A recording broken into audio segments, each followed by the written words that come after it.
Soal nomor 4 juga soal mengenai percobaan.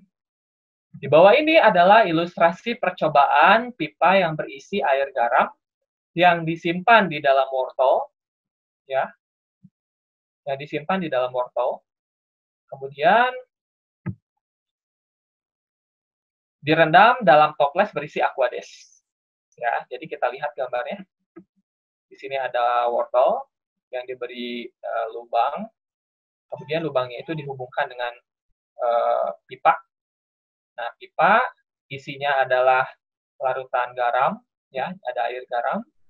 Sedangkan perangkat wortel ini dimasukkan ke dalam aquades. Aquades itu adalah air murni, berarti 100% air ya. Berarti sangat encer, ya, sangat hipotonik. Nah, bagaimanakah volume air garam di dalam pipa kapiler setelah 30 menit percobaan berlangsung? Ya. Sama halnya dengan soal nomor 3, berarti kamu harus identifikasi jenis transport membran yang terjadi pada soal nomor 4. Nah, untuk pembahasannya, soal nomor 4, di sini yang harus kalian tandai adalah wortel. Wortel itu adalah bagian dari organ tumbuhan ya, bagian dari akar. Berarti kalau bagian dari organ tersusun dari sel. Nah, kalau ada percobaan tentang sel, baik itu sel hewan maupun sel tumbuhan, itu adalah peristiwa osmosis. Jadi ini yang menandakan bahwa percobaan nomor 4 itu adalah osmosis. Ya, jadi ini adalah wortelnya. Kemudian yang berikutnya adalah identifikasi mana yang lebih encer atau mana yang lebih pekat. Nah, karena di luarnya adalah aquades, berarti aquades kan lebih hipotonik dibandingkan dengan air garam. Sehingga dapat kita tarik kesimpulan bahwa arah aliran air itu adalah dari aquades menuju ke dalam wortel. Kalau airnya masuk, berarti nanti larutan yang ada pada pipa ini akan bertambah. Ya, jadi arah aliran airnya dari aquades menuju ke pipa. Sehingga untuk soal nomor 4, jawaban yang bisa kita pilih adalah jawaban yang A. Jumlah air bertambah karena air berpindah dari toples. Toples itu berarti dari aquades ya, ke dalam larutan garam yang bersifat hipertonik. Itu untuk soal nomor 4. Soal transport nomor 4. Ya.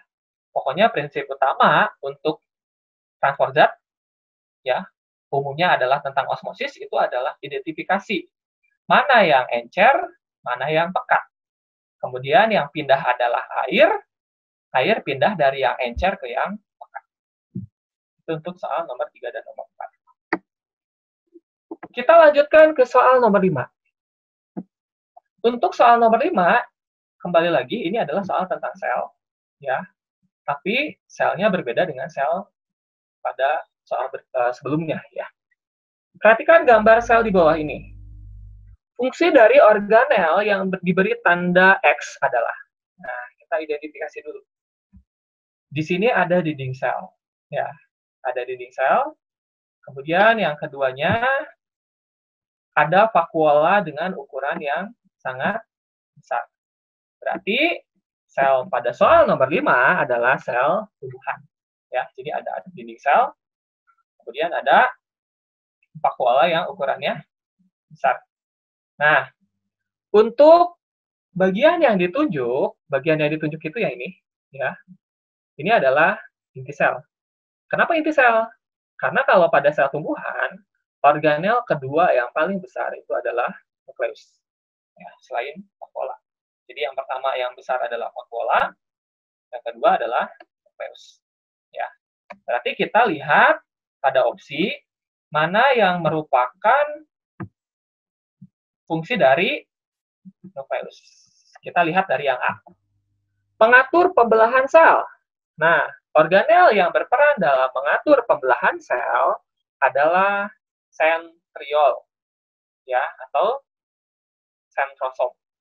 Jadi, sentriol atau sentrosom adalah organel yang sangat berpengaruh terhadap proses pembelahan sel.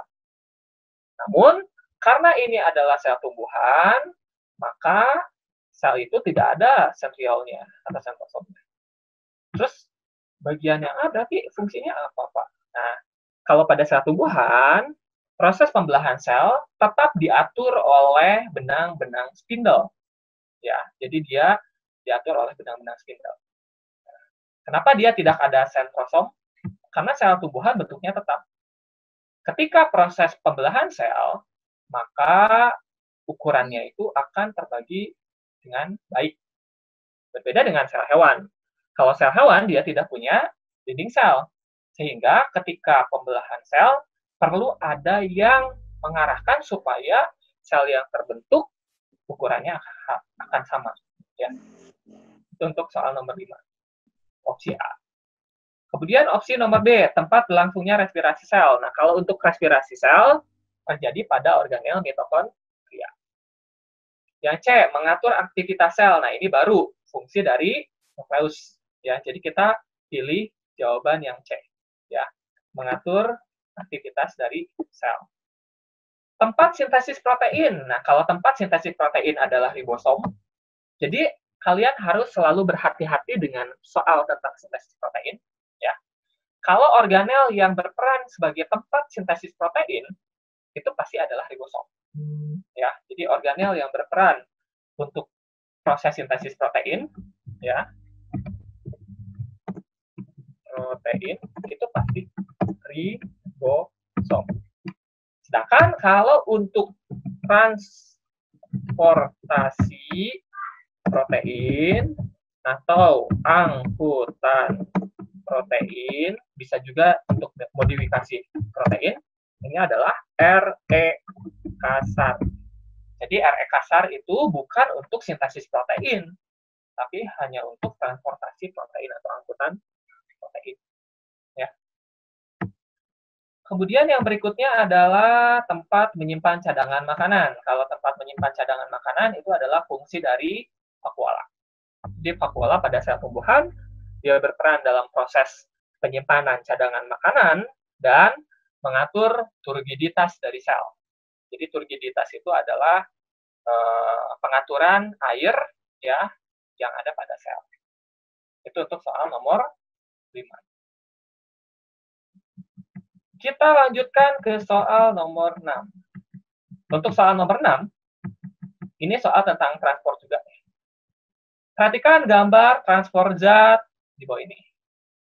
Nah, kita identifikasi. Di sini tidak ada membran semi-permeable, adanya membran permeable. Oh, berarti kita harus identifikasi lagi apa yang pindah.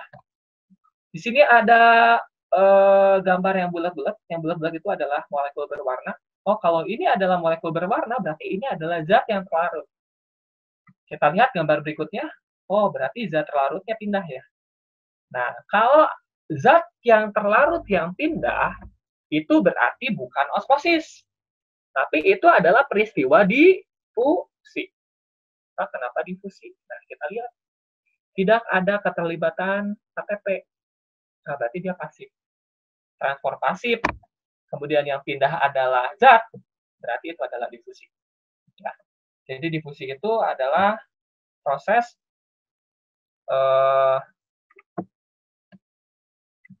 perpindahan zat dari konsentrasi yang tinggi ke konsentrasi yang rendah. Ya.